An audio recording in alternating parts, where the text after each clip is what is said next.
welcome to Turn the Page, the official podcast of the Syosset Public Library.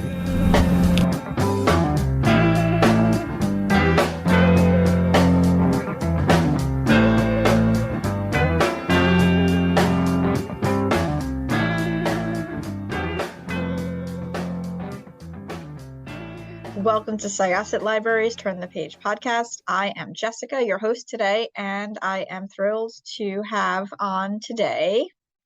Hi, Jessica. Thank you for having me. I'm Elizabeth Winthrop Alsop, author of a book called Daughter of Spies, Wartime Secrets, Family Lies, which is a memoir. Yeah, so obviously, you've written a lot of books before, but this one is very personal. It's a memoir, and would you like to kind of bring us through the history of this story and sort of what brought you to want to write it? Sure. So I am the child of a famous father, a journalist named Stewart Alsop. And when I was growing up, the focus was all on my father. He wrote his own memoir, books were written about him. He published many, many books and articles. And my mother was very quiet.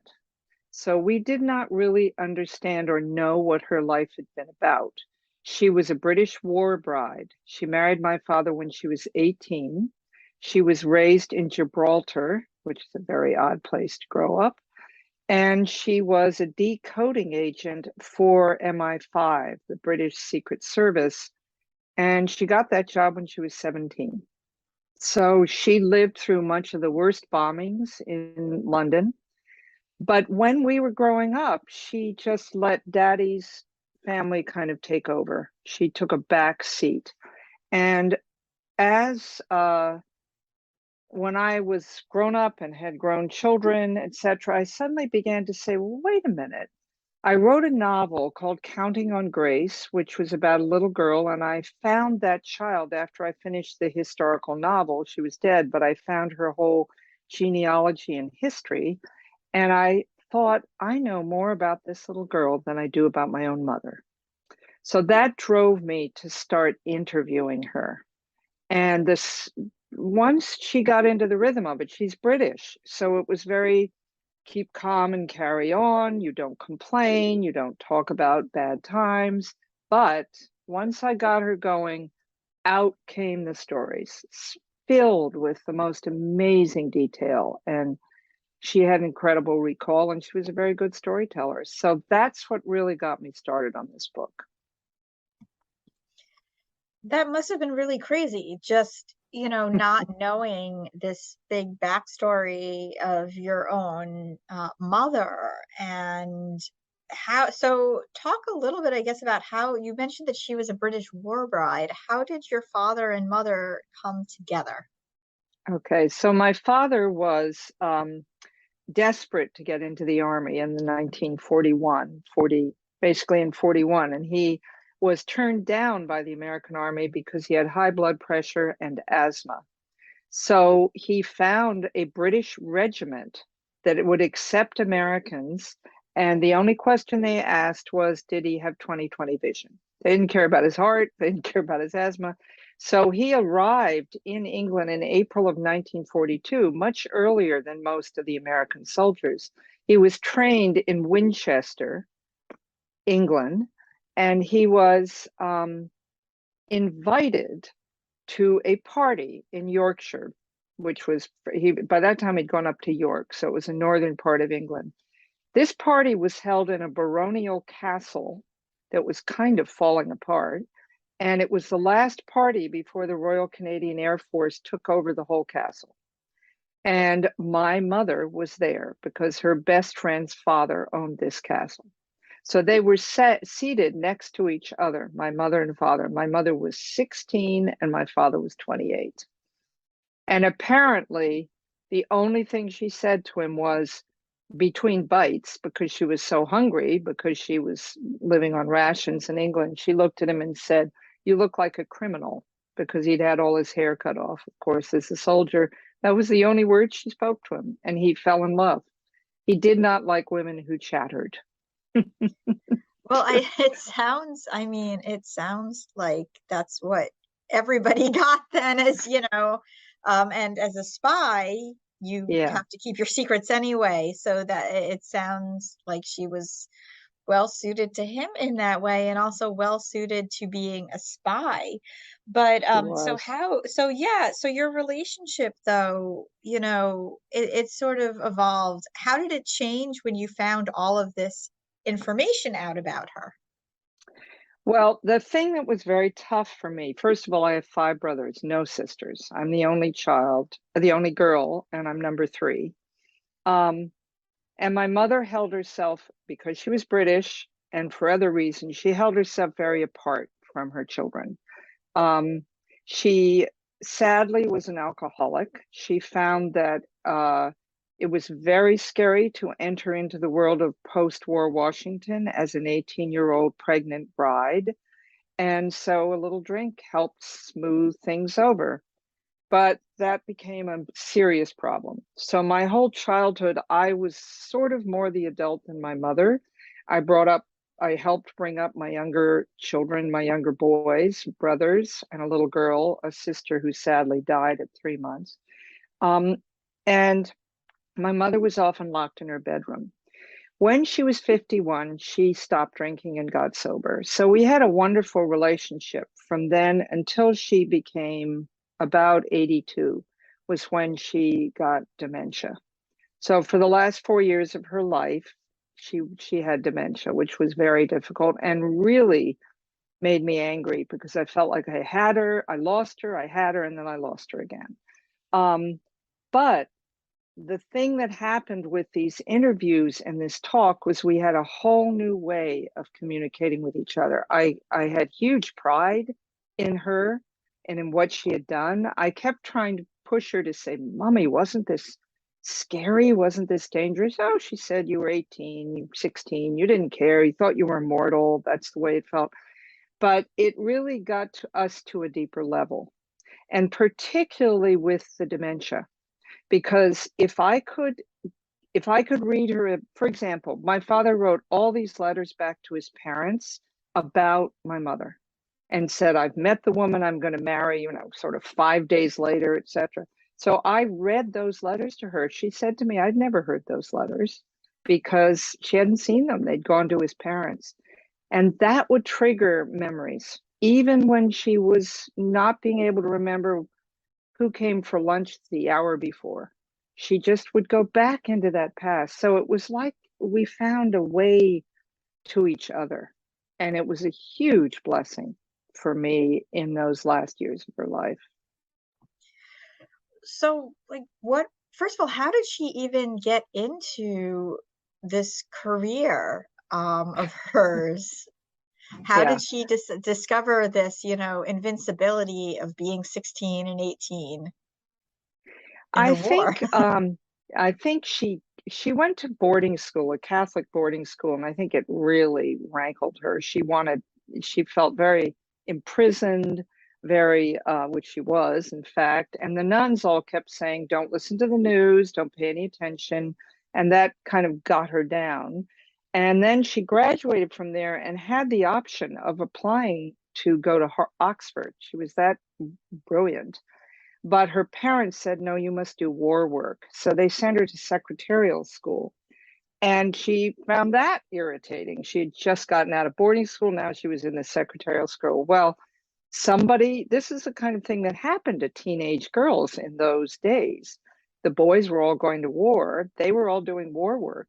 So my grandmother was standing in a rations line at Harrods, and somebody behind her who she knew said, my daughter Rosie is pregnant and is giving up her job in the passport office. Does Tish, my mother's name was Patricia, but she was called Tish, does Tish want it? And my grandmother said yes. Mommy jumped at the opportunity, went to go to the passport office, and was told she had to sign the Official Secrets Act. And she said, to work in the passport office? Well, it turned out that wasn't the job. And they sent her up to the fifth floor, and she was a decoding agent. She had a real core of invincibility in her, and the war even brought it out more. And I do think it has to do with being a teenager and feeling that you are immortal. That's basically what often happened when she would talk to me about those years. So, like, what were did she? I mean, was she really willing to talk about it? Was she like, or did she still sort of have this spy mentality? You know, that like, Reserve. well, I don't know if I'm really supposed to say this, or were you just like, Mom, what about this? And she's just like, that's classified. Like, that's just Yes. not talking about that. She actually didn't by the end, but I'll tell you, when all of the reports came out about what happened during the war in the 1980s, 1990s, she was furious. She said, these people have signed the Official Secrets Act. How could they be writing memoirs, etc.? So she had that mentality. And then, as I say in the book, my father jumped behind enemy lines into France. The night before he jumped, she told him she didn't actually work at the passport office in case he never came back. And my father said, I'm jumping into France, but I can't tell you where. So they had this habit of secrecy, and that kept through the marriage. And she hid her drinking for a long time. He hid things from her about where he was traveling. It was a habit of secrecy that wasn't a healthy thing in the end. It followed them into the marriage. So you were just talking about just how difficult it was to sort of find your mother and then start to lose her again. Was writing the book, was that sort of a way to like kind of keep that flame going? Yes, good question. I started off by writing the book saying maybe this is going to be a novel. I've published 50 books, 50 works of fiction for all readers. So I was very used to the novel idea. But as I sat there and I did an enormous amount of research, and as I was writing their story, I thought this is flat on the page because I wasn't there. And the reader knows I couldn't have been there. I wasn't born yet. So then I thought, let me do a braided narrative. Let me go back and forth between what it's like to be with Mummy now and what it was like for her in London. And I think it lifted the story off the page and allowed me to contrast those two things, so that in the book you'll read about a romantic moment with my father, and then the next there'll be a time space, and then you'll see that I got a call from the doctor saying she's not sleeping well. What are we going to do about it? That kind of thing went back and forth. However, when it came to part two, and it's my childhood in part two, I did not put anything in about my mother's present day situation. And that shocked me when I was doing it. But in looking back, I thought that little girl never got center stage because of her mother's drinking. So she's getting it in this book. That central part is not going to go back and forth. It's going to be focused on me and the child I was and became. And then in part three, I go back to the braided narrative. So it was a way to find her again, really. As I said, she wasn't there in the beginning. I found her in the middle. And then the third part was a way of coming back to her and keeping that communication open. Even at the end, when she couldn't remember anything, she called me love because she couldn't remember my name. My brother would go down to the nursing home where she was, and he called me and said, what do I do? She can't keep up a conversation. I said, show her the video. Show her the video she did of her life in Gibraltar. Show her the video she did of World War II. And it would just lift her back up. Even sometimes she didn't know who was speaking. She didn't know it was her own voice, but it would just lift her back up. And then she'd give you another detail. I said to her once, what about grandfather who worked in the kind of home guard? She burst out laughing and said, oh, we call that the dad's army. Or another time, and it's in the video, when I showed her a picture of her at the coronation of King George VI, who's Queen Elizabeth's father, I said, what happened there? And she said, oh, well, that's because Edward abdicated. And she burst into song. Hark the herald angels sing, Mrs. Wallace stole our king. I mean, I never heard things like that. It was amazing. Yeah, that is somehow, I feel like hearing things like that shows how similar generations are, because they'll It's all have true.